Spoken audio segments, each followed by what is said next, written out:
Do you think you were born conscious? Huh. Do you think that you were taught how to be conscious? Do you think your life is the quest, or do you think your life is the answer? Huh. Do you think you are going with the flow, or do you think you know how to be the flow? These are just thoughts. Poetic thoughts. Okay. I need for y'all to close your eyes. Close them, close them, close them. Let go of everything you heard today. Don't forget it, don't forget it, don't forget it. Just let it go, let it go, let it go. Let go of the anticipation of what you're about to hear. Let that go. Forget about that. Think about pivotal times in your life. Think about how you can define the word pivot if you have yet to pivot. And before I go any further, I'm going to show you a video. Yeah, so we're just talking about pivot and how we all had to pivot in life and how we define pivotal moments. Just say it out loud and I'll start typing. Ooh. Denied. Inflection point.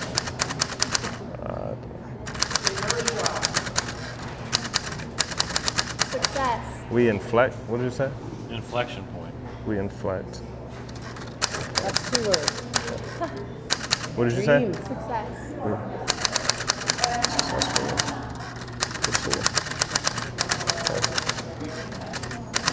Travel.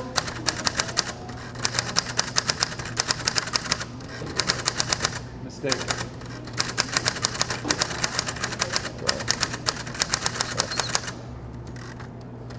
What you got? Happy. Success.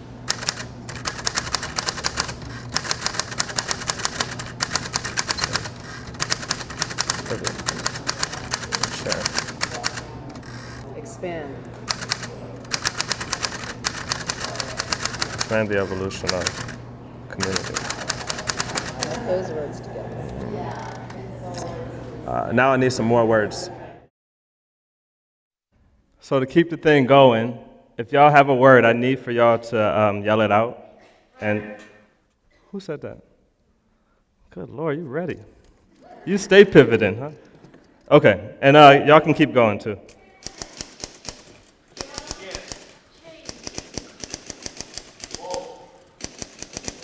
Say that again? Oh, shit.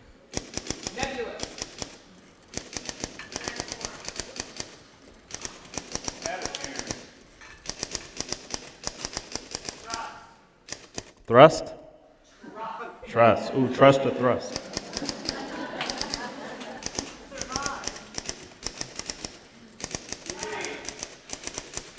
Adapt.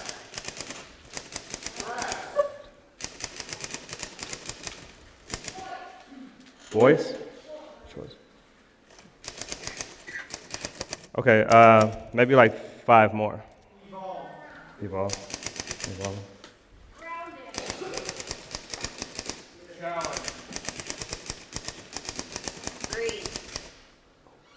All right. Okay, cool.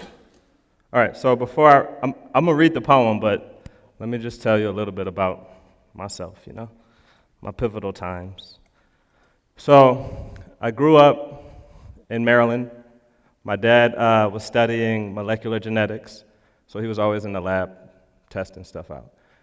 And I realized, he doesn't know, he can't predict many things outside of researching them and gathering information. So I think I was like 4 years old, and I think I was about 4, and I always, would ask them, hey, what does this mean? What is the amygdala? What does DNA mean? Like, I'm 4 years old. Well, Chris, go look it up. I was like, what? How? Where? And I think right there, this is hindsight now, fast forward, right there is where I learned how to quest, and not for answers, just to quest, just to be, to attract it.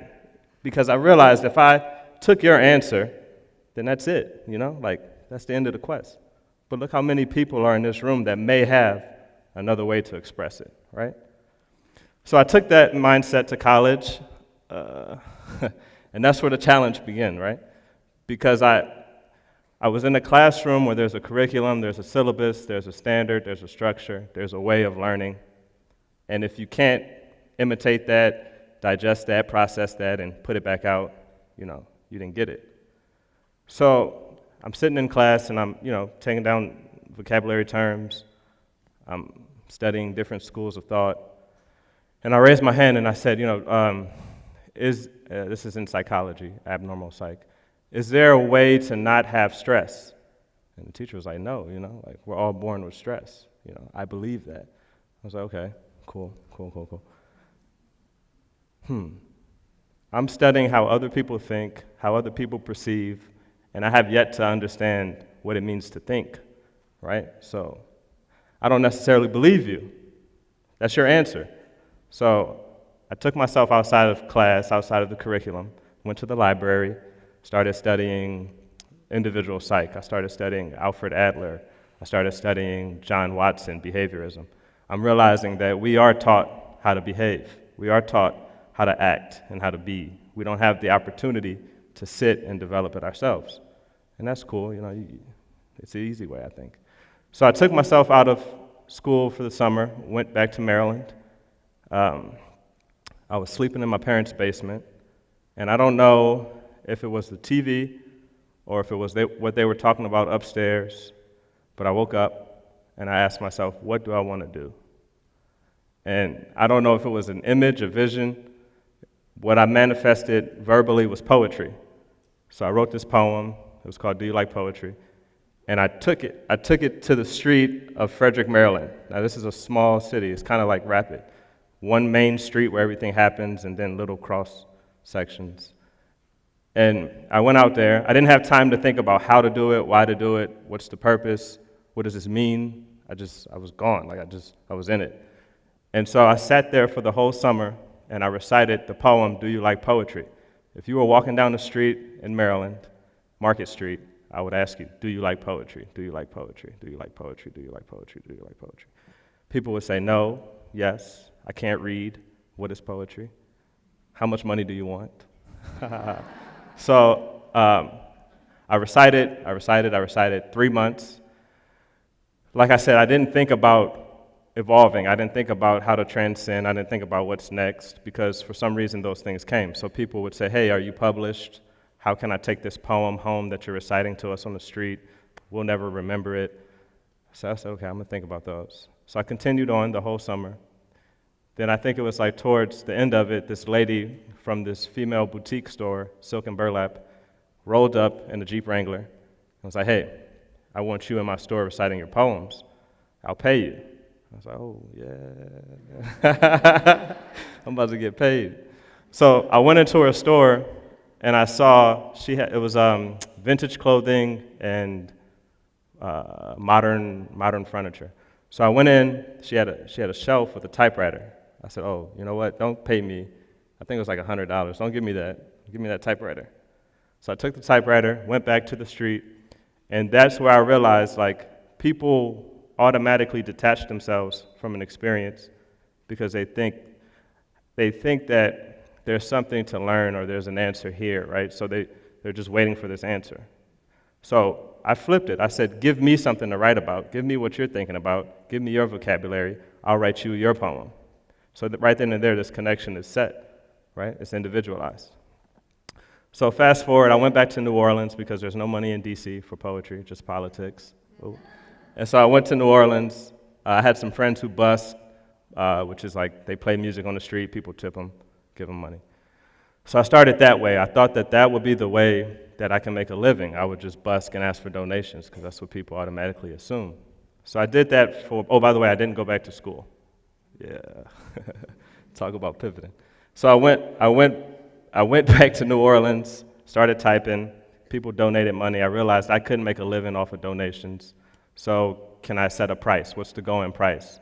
So I started with $5, and I realized people like options, so I said a $5 and a $10 poem. Now in my mind, it's no different, like I'll write you whatever you want to pay. I got to the point where I was like, don't even tell me how much you want to pay me, because people were just ready. Like, I want to experience this, I want to pay for it, and I want to move on. So I was like, don't even tell me. And then it got to the point where I realized I looked to my left, I looked to my right, there were other poets on typewriters that came to sit next to me. So I was like, okay, this is cool. This is not it, because there has to be something more. If they get it, then there's something more. So I started going to weddings, and I started interviewing the guests, and I wrote books about the couples. So I write books at the weddings to truly encapsulate a moment. So that's what I do, right? That's that. Once you make a certain move in a direction, once you acknowledge the fact that you can think and act simultaneously, it's like you just move, they're hand in hand. So as I was moving, I started realizing, people are coming to me asking me for help, asking me how to think. So I do these workshops where people are blindfolded and they have to talk to somebody they don't know for 2 minutes, and they have to write down what they think the person looks like.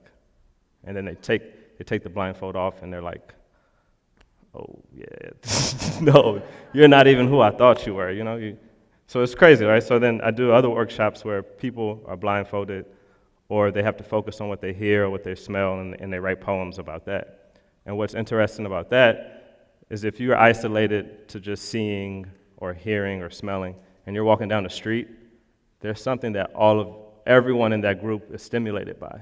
So everyone will notice one thing, and I paid attention to that, right? Like there are certain things that just stimulate groups of people, certain words. So that's that. I'm gonna read this poem, because that's what really matters. I may just be talking to talk. So I'll read this poem, and before I do that, I had this demonstration. So watch this. I'm stretching, right? I can't touch my toes. It's because of the suit, right? Hold on, there's a lesson. We've decided to be stimulated by externals and materials, right? To show our value and our worth, we've accepted to be stimulated that way. So to that stimulation and that validation, I actually believe I can't touch my toes. So I'm limiting the stretch of my imagination. You see what I'm saying? So I'm gonna read this poem and I'm gonna be quiet. Okay. So do y'all want to close your eyes, or do you just want me to read? Whatever you do it. Okay. In the chaos we created, never denying the dream we inflect, a point, we successfully pursue the present by being a gift. In the chaos, love travels home. The inertia of identity causes us to mix the mistakes with the joy. Success is more than happiness. It's when you can share, it's when you can pivot, the expansion of an evolving community. Learn how to be before you transcend. Sleepers sell their souls by sailing and not waking up, woke. Trust the thrust of time. Souls survive when they adapt to articulation of their choice. Evolve to turn around the balance of being grounded.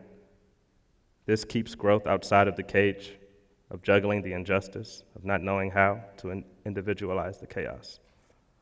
Yeah.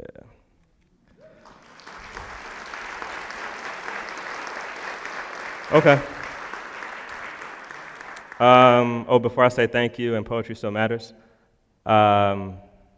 freedom is not the experience. Freedom is not the experience. Freedom is the expression of the experience. Cool. All right, Sean. Whew.